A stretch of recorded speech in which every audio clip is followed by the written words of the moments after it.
kognitif, penilaian teman sejawat, ini hampir sama dengan penilaian diri, inti untuk afektif, pengamatan perilaku, observasi, jelas untuk afektif. Pilihan yang paling tepat adalah C. Mari kita cek bersama-sama. Assalamualaikum warahmatullahi wabarakatuh. Bertemu lagi bersama saluran tercinta Anda untuk belajar P3K 2024, saluran YouTube OPS Deso. Kali ini kami akan menginformasikan atau memberikan sebuah pembahasan soal lagi, 10 soal SGT Guru 2024 berdasarkan FR hari ini. Baiklah, sebelum kita mulai, silahkan klik tombol like, share, and subscribe saluran ini agar teman-teman kalian dapat ikut belajar dan mendapatkan manfaat dari channel yang kami buat. Berikut ini 10 soal teknis P3K Guru 2024. Update FR soal hingga hari Minggu 8 November 2024. Soal didapatkan dari beberapa rekan-rekan kami yang sudah melaksanakan ujian P3K 2024. Beberapa yang dapat kami kumpulkan untuk kompetensi teknis di sini ada 8. Yang pertama adalah numerasi, asesmen, literasi, ABK, disabilitas, bullying, strategi meningkatkan pemahaman konsep dan berpikir kritis, CP, dan ATP. Dari 8 ini perlu digarisbawahi bahwa kebanyakan soal-soal akan mengajak kita untuk menganalisis hal-hal yang perlu kita lakukan sebagai seorang guru.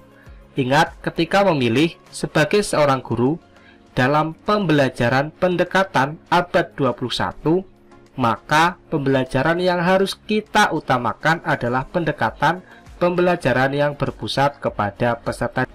Berikutnya adalah kompetensi Mansuswan, FR-nya adalah kerjasama tim. Jadi sebagai seorang guru kita akan bekerja dalam sebuah tim, maka yang paling penting adalah kerja sama tim, bukan individualistik. Kemudian mendahulukan kepentingan kelompok di atas kepentingan individu.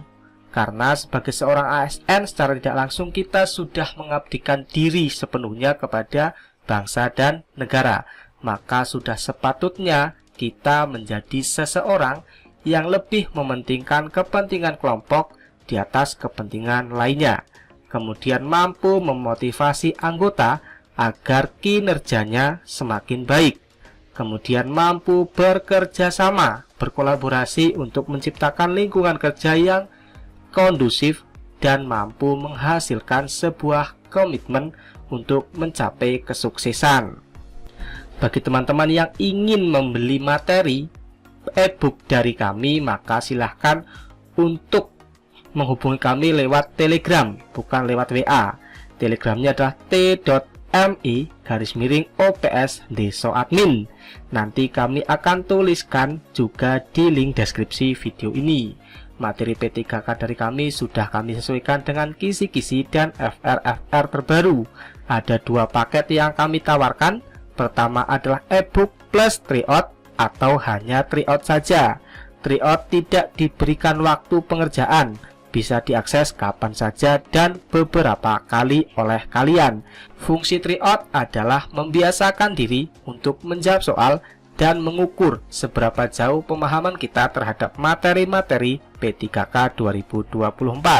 Soal-soal pada tryout sudah kami sesuaikan agar nantinya teman-teman mampu improvisasi, mampu mengukur bagaimana kemampuan saya dalam memecahkan masalah pada soal-soal P3K. Menurut update dan testimoni dari teman-teman yang sudah membeli e-book dan FR atau tryout dari kami, sebagian besar soal muncul bukan sama persis, namun konsep-konsep di dalamnya sama, sehingga ketika menjawab mereka tidak terlalu kesulitan. Sekali lagi, untuk mendapatkan materi P3K 2024 beserta tryout, silahkan hubungi kami melalui Telegram yang tertera pada video ini ataupun link deskripsi yang ada di bawah video ini. Oke, tanpa lama-lama kita akan mulai yang pertama. Kita baca terlebih dahulu soal nomor 1. Anda akan mengajarkan numerasi kepada peserta didik. Anda ingin memilih strategi pengajaran efektif supaya meningkatkan pemahaman matematika mereka. Tindakan yang Anda lakukan adalah memberikan latihan hitungan sederhana. Hitungan sederhana tentu tidak akan meningkatkan pemahaman, karena mereka sudah paham, maka harus masuk ke dalam tahap yang lebih sulit. B. Memperkenalkan berbagai metode penyelesaian masalah matematika. Kemungkinan B betul. C. Penerapan kemampuan berhitung dengan cara membayangkan angka. Menghitung matematika dengan cara membayangkan tentu akan sangat sulit bagi peserta didik. Mengajarkan rumus matematika dengan memberikan contoh konkret. D. Jawaban positif. Namun, karena kata kuncinya adalah meningkatkan, maka memberikan contoh konkret ini diberikan untuk menanamkan konsep kepada peserta didik, dilakukan di awal pembelajaran untuk memahamkan konsep awal. Biasanya dilakukan pada tingkat SD. Yang E, fokus hanya pada penggunaan kalkulator, jelas salah, karena mengajari anak menggunakan cara instan. Maka jawaban betul adalah B. Mari kita cek bersama.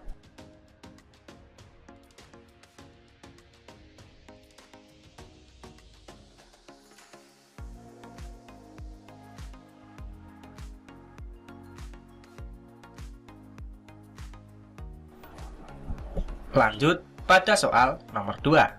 Kita baca soal masih numerasi.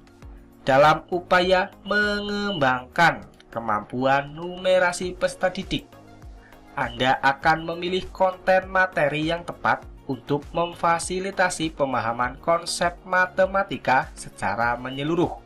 Langkah yang sebaiknya Anda ambil dalam memilih konten tersebut adalah, ingat, mengembangkan kemampuan numerasi peserta didik. Kita diajak untuk memilih konten materi yang sesuai. Pilihan A, mengajarkan rumus matematika yang abstraksi, rumus abstrak. Kemudian yang B, memberikan latihan hitungan berulang kali tanpa variasi. Tanpa variasi tentu hanya hafalan, tidak mengembangkan. Mendahulukan kemampuan literasi dibandingkan numerasi, padahal fokus kita adalah mengembangkan kemampuan numerasi. D, memperkenalkan berbagai metode penyelesaian masalah matematika.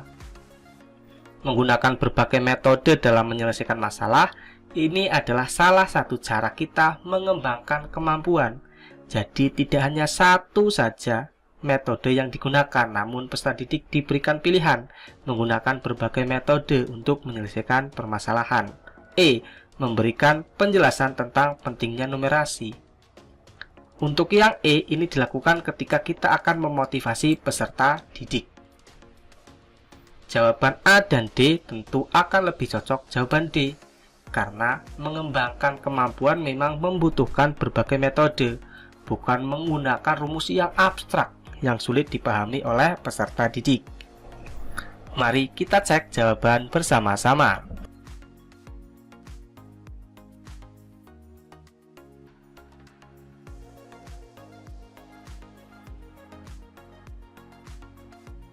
Oke, jawaban D, memperkenalkan berbagai metode penyelesaian masalah matematika.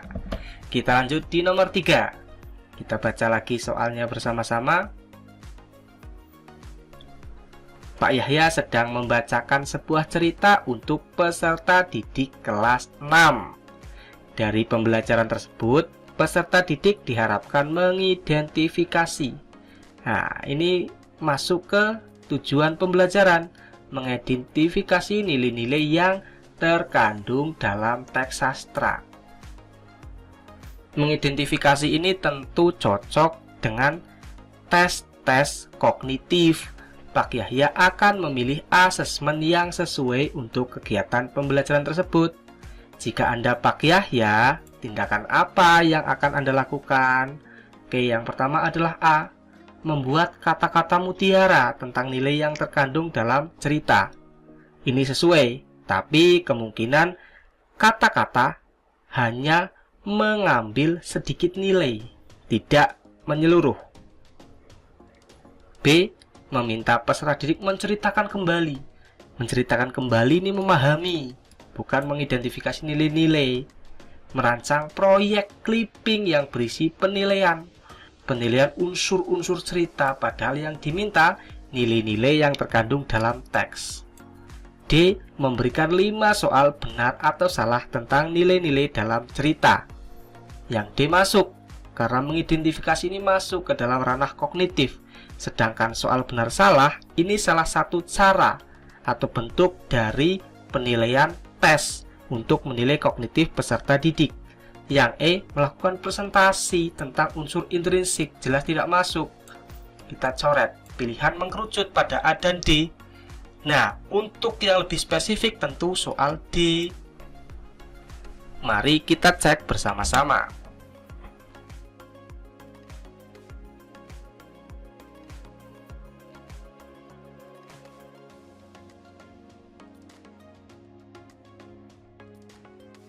Oke, betul, jawaban D. Kita lanjut soal berikutnya. Bu Ani, guru SD Nusantara yang memiliki peserta didik yang sangat beragam. Nah, sangat beragam kita lihat. Metode asesmen yang paling sesuai yang bisa diterapkan Ibu Ani untuk mengevaluasi pemahaman konsep peserta didik. Ingat, pemahaman konsep secara individual dalam pembelajaran yang terpusat pada peserta didik adalah, seperti biasa kita pakai metode eliminasi.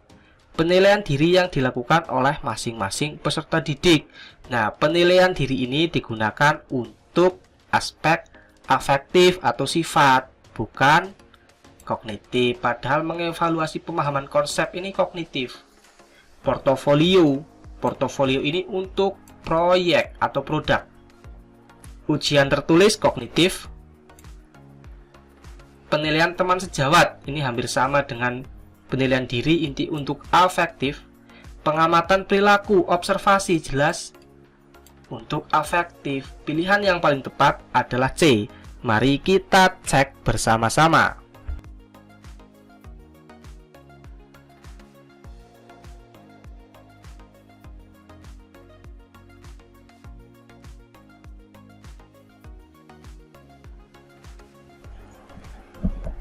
Soal selanjutnya nomor 5, kita baca lagi bersama-sama. Oh ya, untuk teman-teman, para subscriber maupun yang baru menemukan video ini, kalian bisa tuliskan kolom komentar kita terkait dengan mungkin ada ketidaksesuaian atau ada yang ingin ditanyakan kenapa pilihannya tersebut. Dapat didiskusikan di kolom komentar video ini. Oke, lanjut lagi di nomor 5. Saat pembelajaran menyimak puisi melalui audio di kelas, Adi dan Tuti mengalami kesulitan mengikuti karena dia mempunyai masalah pendengaran. Materinya audio, ada 2 orang yang punya masalah pendengaran. Supaya mereka berdua tetap dapat menyimak dengan baik, tindakan yang Anda lakukan adalah, maka solusi untuk Adi dan Tuti agar dapat ikut menyimak. A. Melakukan pengaturan kelas dan posisi duduk. Mereka punya masalah pendengaran, diatur tempat duduk pun tentu masih mengalami kesulitan yang sama. Memberikan pembelajaran mandiri. Masuk. Kita cek lagi pilihan berikutnya. Melakukan pendampingan terstruktur. Masuk juga. Melakukan pembelajaran terbimbing. Mungkin bisa jadi melakukan penyesuaian materi pelajaran.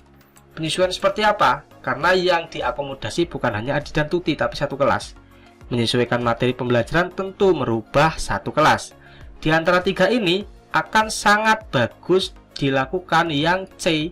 Memberikan pembelajaran mandiri. Maka Adi dan Tuti diajak untuk belajar mandiri. Ini tidak atau kurang sesuai. Melakukan pembelajaran terbimbing.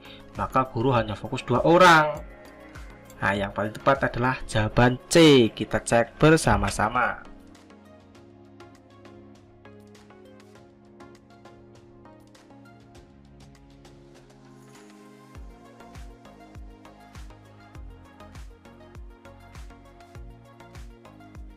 Soal terakhir, disabilitas. Soal nomor 6.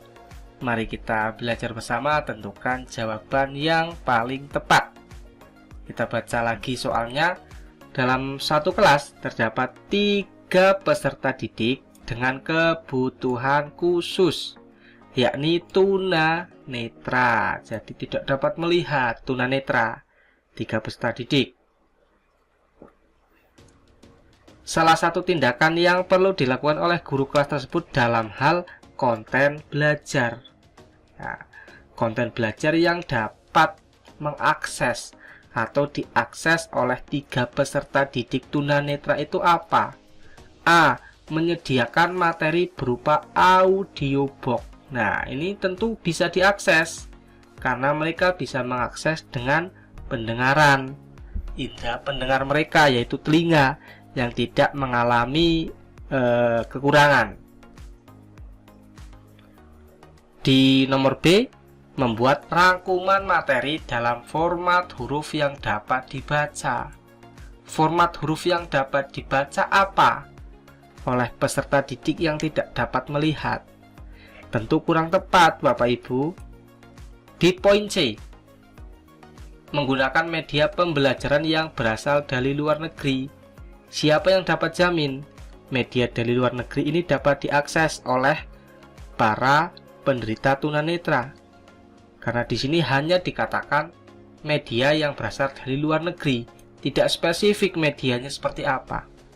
Kemudian poin D, memindahkan materi pada aplikasi yang dapat diakses. Aplikasi biasanya adalah sebuah media yang membutuhkan indera penglihatan dalam pengoperasiannya.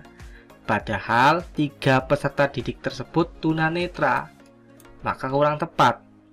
Terakhir, memberikan pemahaman terlebih dahulu kepada 3 anak tersebut, kemudian melaksanakan pembelajaran untuk yang lain. Padahal di sini adalah konten belajar. Pemahaman terlebih dahulu tidak termasuk dalam konten pembelajaran, maka tidak sesuai. Pada soal nomor 6 ini, pilihan A merupakan pilihan yang paling sesuai untuk solusi permasalahan 3 peserta didik yang punya kebutuhan khusus tunanetra. Jadi Bapak Ibu, pada soal disabilitas ada kemungkinan Bapak Ibu akan disodori sebuah permasalahan untuk mencari solusi agar dapat memberikan pengalaman belajar yang bisa dikatakan sama untuk semua peserta didik di kelas, agar mampu menerima materi, tidak terkecuali siswa disabilitas. Kita cek bersama-sama.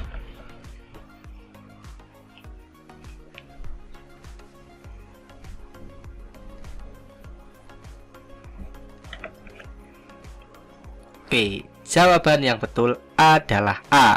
Sekali lagi, apabila ada pertanyaan, silahkan tulis di kolom komentar.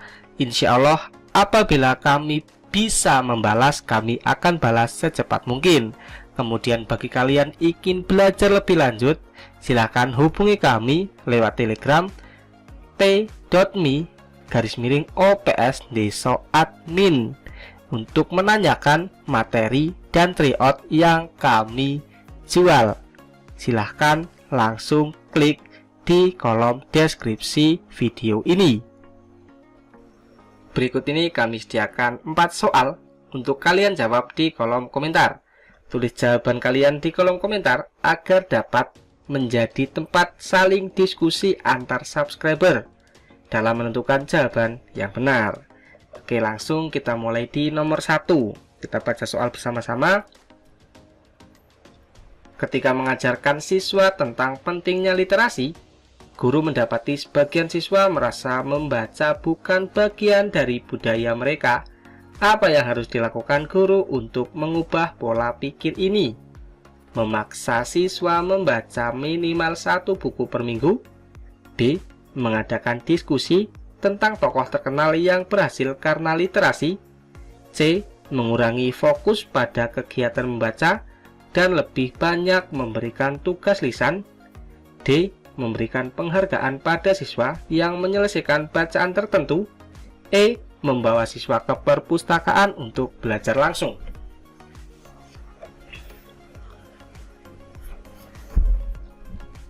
Nomor 2, di tengah sesi membaca bebas, seorang siswa tampak tidak fokus dan sering berbicara dengan teman. Sikap apa yang paling tepat diambil oleh guru untuk mendorong partisipasi siswa tersebut? A. Memberikan sanksi agar siswa jera. B. Menegur siswa di depan kelas. C. Menawarkan bantuan untuk memilih buku yang menarik. D. Memindahkan siswa ke tempat duduk yang lebih jauh dari teman-temannya. E. Membiarkan siswa tetap berbicara untuk menjaga suasana kelas santai. Nomor 3, seorang guru kelas 5 menemukan bahwa sebagian besar siswa sulit memahami isi buku pelajaran yang diberikan karena bahasanya dianggap terlalu tinggi. Guru memiliki waktu terbatas untuk membantu mereka secara individual. Apa tindakan yang paling sesuai untuk meningkatkan literasi siswa? A. Memberikan tugas tambahan berupa membaca artikel lain yang bahasanya lebih sederhana. B. Mengubah metode pembelajaran menjadi diskusi kelompok dengan panduan. C. Membacakan isi buku pelajaran dan memberikan catatan kesimpulan. D. Menggantikan buku pelajaran dengan sumber bacaan lain yang lebih mudah. E. Membuat kuis untuk menguji pemahaman tanpa memberikan solusi tambahan.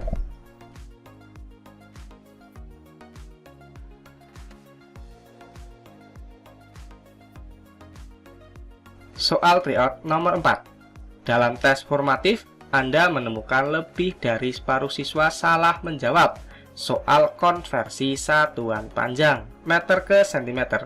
Apa tindakan Anda? A. Membahas soal tersebut dalam bentuk diskusi kelas. B. Memberikan remedial berupa soal tambahan untuk dikerjakan di rumah. C. Melakukan evaluasi ulang dengan soal yang lebih sederhana. D. Mencari tahu alasan kesalahan siswa melalui wawancara kecil di kelas. E. Memberikan video pembelajaran interaktif sebagai referensi tambahan. Itulah 6 contoh soal sesuai FRP 3K 2024 serta 4 soal tryout yang dapat kalian jawab di kolom komentar video ini. Terima kasih sudah menyaksikan. Jangan lupa dukung terus channel kami agar kami makin semangat membuat konten-konten edukasi untuk persiapan P3K 2024. Kami doakan semoga kalian mampu diangkat jadi ASN tahun ini. Jangan lupa untuk beli e-book kami serta tryout dari kami dengan cara hubungi kami lewat Telegram t.me/opsd_admin. Terima kasih, sampai bertemu di update-update video berikutnya.